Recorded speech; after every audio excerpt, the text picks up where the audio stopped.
ठीक है, दिया गया है एबीसी एक त्रिभुज है जिसमें डीई रेखा बीसी के समांतर है।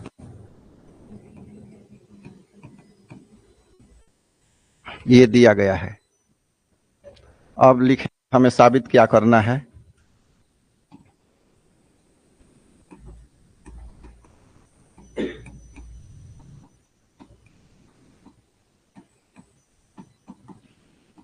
स्टेप बाय जैसे ही लिखना, जब बनाना क्वेश्चन तो अगर आए तो। क्या साबित करना है? ए डी बटा बी डी बराबर ए ई बटा सी ई, ए ई बटा सी ई, ये साबित करना है। अब इसमें थोड़ा सा रचना कर लेंगे हम लोग।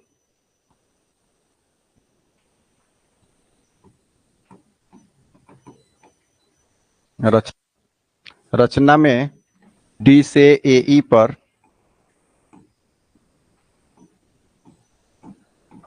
ए पर डी क्यू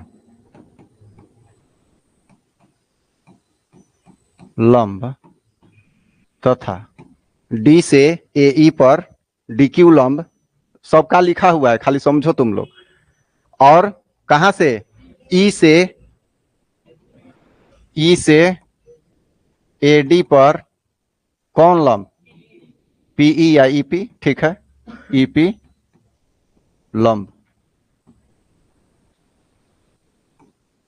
लंब डाला गया। अच्छा, ये लंब डालने के बाद और क्या किया गया है? हाँ ठीक, सी को डी से तथा सी को डी से तथा बी को किससे? ई से मिला दिया गया।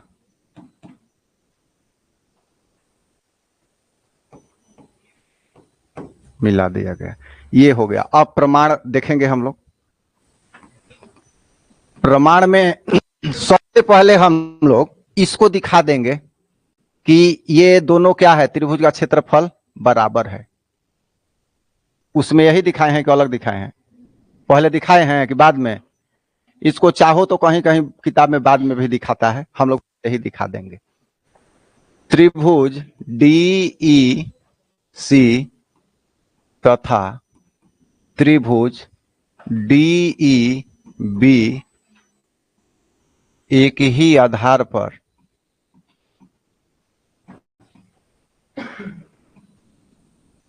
तथा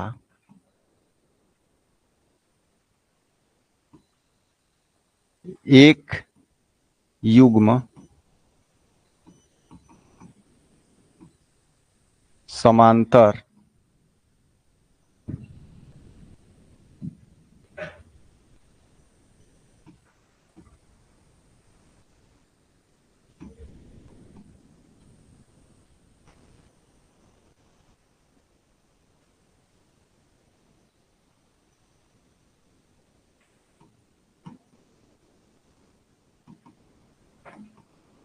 बन है। एक ही, देखो ये बी सी और डी क्या कह रहा है क्वेश्चन में? समांतर है कि समांतर नहीं है? समांतर है। और एक ही आधार डीई पर एगो बन गया इधर और एगो बन गया इधर। तो जब ऐसा सिचुएशन हो तो इन दोनों त्रिभुज का क्षेत्रफल क्या होता है? समान होता है, बराबर होता है। इसलिए त्रिभुज डी ई सी बराबर, यहां क्षेत्रफल लगा दो, बराबर त्रिभुज डीई सी हो गया डीई बी। ये पहले बराबर करके हम लोग अपने हाथ में रखेंगे क्योंकि ये सिचुएशन लास्ट में आने वाला है। अब चलते हैं हम लोग इसमें, देखो त्रिभुज ए डी में, त्रिभुज ए डी में त्रिभुज ए डी का क्षेत्रफल बराबर क्या होगा? 1/2 गुना इसको अगर आधार मानते हैं एडी, एडी तो ऊंचाई कौन सा हो जाएगा? पीई होगा ना, इक्वेशन नंबर 1। और इसी के संगत ये है, इसकी ऊंचाई डीई है, तो इसके संगत त्रिभुज डीईबी में, त्रिभुज डीईबी का क्षेत्रफल बराबर 1/2 गुना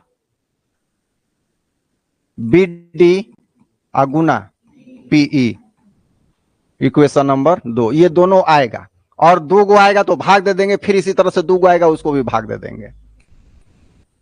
समीकरण 1, समीकरण 2 से भाग देने पर, दोनों से भाग देंगे, एलएचएस का एलएचएस से और आरएचएस का आरएचएस से। कॉपी में अपना देखते रहो, समझते रहो, लगभग यही होगा।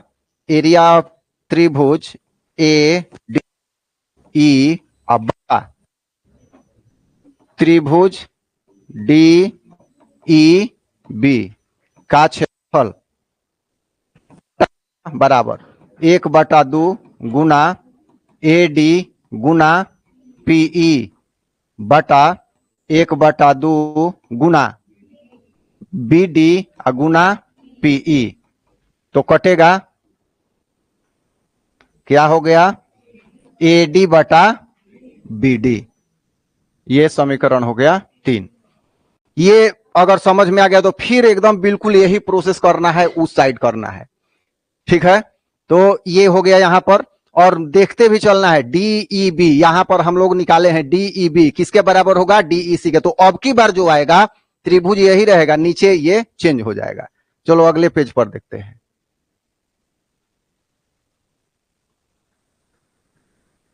पुनः त्रिभुज एडीई का क्षेत्रफल, एडीई का क्षेत्रफल या एरिया ऑफ लिख देते हैं,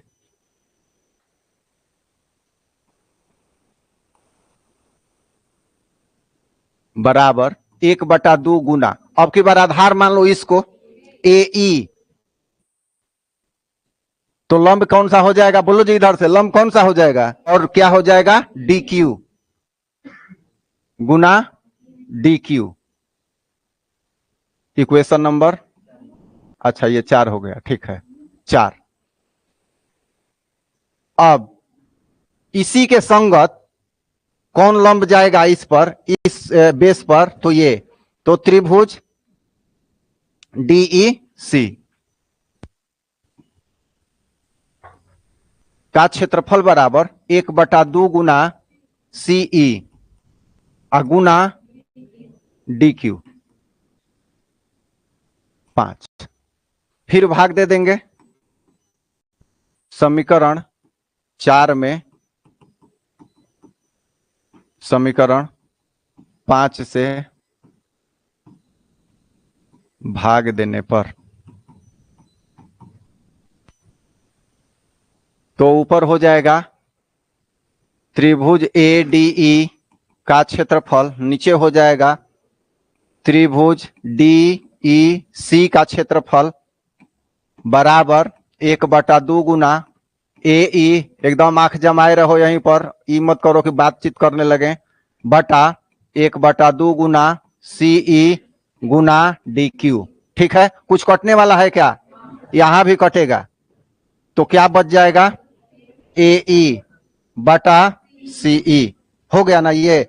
अब अभी इक्वेशन नहीं मानेंगे, इसको हमें रिप्लेस करना है, इसको रिप्लेस करना है, इस त्रिभुज को रिप्लेस करना है इस त्रिभुज से, ठीक है ना। कहां से? ऊपर हम पहले ही यहां पर कर चुके हैं ना, यहां पर देखो क्या किए हैं, यहां पर दूसरे लाइन में,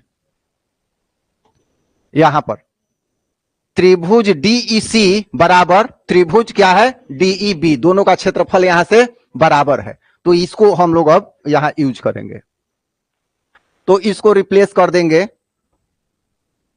area of triangle A D बटा एरिया ऑफ ट्रायंगल। अब ये चेंज हो जाएगा, डीईसी के जगह पर क्या हो जाएगा, डीईबी। यहां याद रखना पड़ेगा, यहां याद रखना तुम लोग। अभी 4-5 दिन है तो उतना दिन याद रहेगा। तो इधर क्या हो जाएगा, ए ई बटा सी ई, ये हो जाएगा इक्वेशन 6। यहां अगर लिखना हो तो हिंट में हम ये लिख सकते हैं कि चूंकि area of triangle D E B बराबर area of triangle D E C, bracket बंद हो गया ना। अब समीकरण 1 तथा 2 से देख लो, नहीं कौन सा इक्वेशन था इधर, 3 होगा, 3 होना चाहिए, 3। समीकरण 3 में जो यहां एलएचएस है ये, और समीकरण 6 का एलएचएस जो है दोनों बराबर है, तो एलएचएस दोनों अपने आप में क्या हो जाएगा, बराबर हो जाएगा। समीकरण 3 तथा समीकरण 6 से एलएचएस बराबर है, उसका क्या था, तो एडी बटा बीडी बराबर एई बटा सीई, बस यहीं पे हो गया।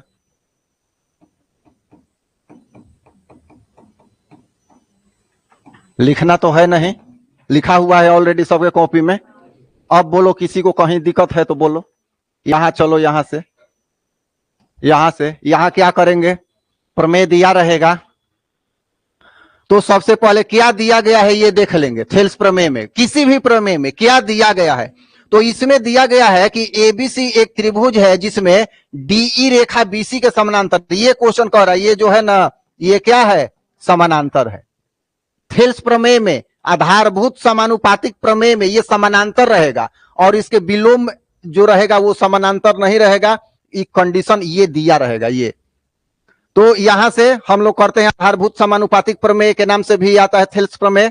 तो क्या है ये, इतना दिया हुआ है, हमें साबित करना है। कह रहा है कि ये जो भुजा है ना, ये जो लाइन है, दोनों भुजाओं को, शेष दोनों भुजाओं को एक ही अनुपात में, मतलब एडी बटा बीडी बराबर एई बटा सीई के अनुपात में इसको विभाजित करती है। अब रचना से हो गया, रचना लिख लेना है कि डी से, ये याद रखना है, डी से इस पर एक लंब लगा देना है और ई से इस पर एक लंब खींच देना है, यहां से इसको मिला देना है। नहीं याद आए तो बिजली का खंभा पहले ही कहा गया है कि वो याद रखना है। फिर यहां से देखो, यहां से एक बार इस त्रिभुज में इसको लंब लेना है, तब उस स्थिति में इस त्रिभुज को याद करना है। बस यही गड़बड़ होता है, यही पे गड़बड़ा जाता है कि हम इधर ले लेते हैं या एगो हम इसको ले लेते हैं, बस गड़बड़ हो जाएगा। इधर का ही लेना है हमको, कहां से कि इधर का ही लंब ये जाएगा, यहां से ये, और फिर एक बार त्रिभुज लेंगे और इधर वाला ये त्रिभुज ले लेंगे, तो ये बनेगा 1 और 2 से तीसरा समीकरण बनेगा, और फिर चौथा और पांचवा से छठा समीकरण बनेगा। और दोनों तीसरा और छठा को यहां पर जैसे तुलना किया गया है, तुलना कर देंगे, यहां पर यहां तुलना कर देंगे दोनों का, तो उस तरह से ये आ जाएगा। अब तो हमको लगता है कि ये आ गया होगा दिमाग में। चलो देखो, फिगर बन गया क्या, फिगर बन गया सबका, नहीं तो समझ लो इसको, तब तक हम यहां लिख देते हैं।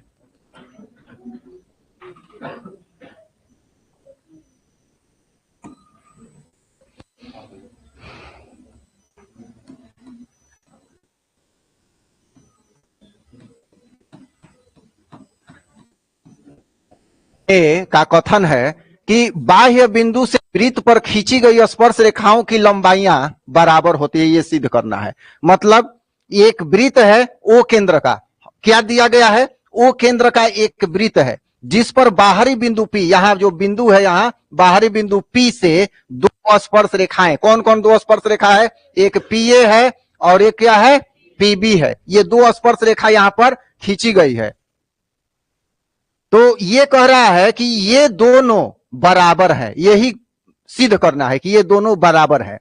स्पर्श रेखाएं ये इतना दिया गया है, हमें करना है कि ए बराबर पी बी, ये हमें साबित करना है। इसके लिए हमें रचना करना पड़ेगा। पी से वृत्त के केंद्र को मिला देंगे तथा ए से ओ को और बी से ओ को मिलाएंगे, जहां ओ क्या है, वृत्त का केंद्र है। ठीक है, चलो याद करो, इसमें जो वृत्त का यहां केंद्र है और ये परिधि तक जाती है, तो ये ओ ए क्या हो जाएगा, त्रिज्या हो जाएगा। और त्रिज्या स्पर्श रेखा के साथ क्या करती है, कितने डिग्री का कोण बनाती है, 90 डिग्री का। इतना याद रहेगा तो ये तुरंत बन जाएगा। समझ में आ रहा है, 90 डिग्री का कोण बनाती है, मतलब यहां समकोण अंतरित हुआ, यहां भी समकोण अंतरित हुआ। रचना में पी से वृत्त के केंद्र ओ को मिलाया गया तथा ओ से ए तथा बी को भी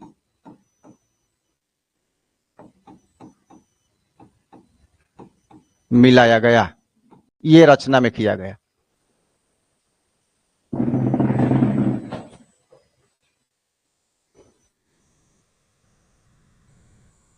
चलो देखो, प्रमाण में हमें क्या करना है, सबसे पहला चीज, इस त्रिभुज को इस त्रिभुज को सर्वांगसम दिखा देना है, काम हो जाएगा, खत्म काम।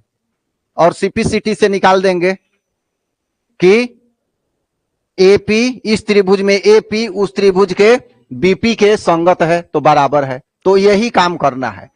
पी ए ओ त्रिभुज पी ए ओ तथा त्रिभुज पी बी ओ में। चलो तुम लोग बताओगे, इसमें त्रिभुज पी ए ओ में क्या कोई भुजा त्रिभुज पी बी ओ के बराबर है? कौन है? अच्छा चलो ठीक है, पहले पीओ ले लेते हैं। पीओ बराबर पीओ क्या है, ये दोनों में है। अभी सब तुम ही लोग से पूछेंगे, क्या कोई और भुजा है? तुम लोगों को भी कुछ दिखाई उखाई दे रहा है? कहां से कि यह दिखाई देगा तो एग्जाम में जाके दिखाई पड़ेगा है? चलो, ओ ए बराबर ई कैसे, त्रिज्या, बहुत बढ़िया, त्रिज्या, क्योंकि सभी एक वृत्त की सभी त्रिज्याएं आपस में क्या होती है, तो एक ही वृत्त की ना दोनों त्रिज्या है। चलो दो गो का हो गया। कोण पी ए ओ बराबर कोण पी बी ओ बराबर समकोण या 90 डिग्री। ठीक है, चलो इतना ये भी हो गया। तो अब क्या हो जाएगा इससे, कामना नियम से। आरएचएस क्या कहता है, रिलेटेड है, लेकिन आरएचएस सर्वांग समता ये कहता है कि जब दो समकोण त्रिभुज में दोनों त्रिभुज का कर्ण बराबर हो तथा शेष कोई एक अन्य भुजा बराबर हो, दो और बचा ना, कोई एक भुजा बराबर हो तो दोनों त्रिभुज सर्वांग सम होते हैं। तो कर्ण, अब ये बताओ पी ए ओ में कर्ण कौन सा है? पीओ है, बहुत बढ़िया, पीओ, क्योंकि 90 डिग्री के सामने का भुजा क्या होता है, कर्ण होता है। तो कर्ण और कोई एक भुजा, तो ओ ए और ओ बी इसका बराबर है ना, तो ठीक है। इसलिए त्रिभुज पी ए ओ सर्वांग सम त्रिभुज पी बी ओ आरएचएस सर्वांग समता से। जब ये हो गया पी ए, इसलिए पी ए बराबर P B C P C T.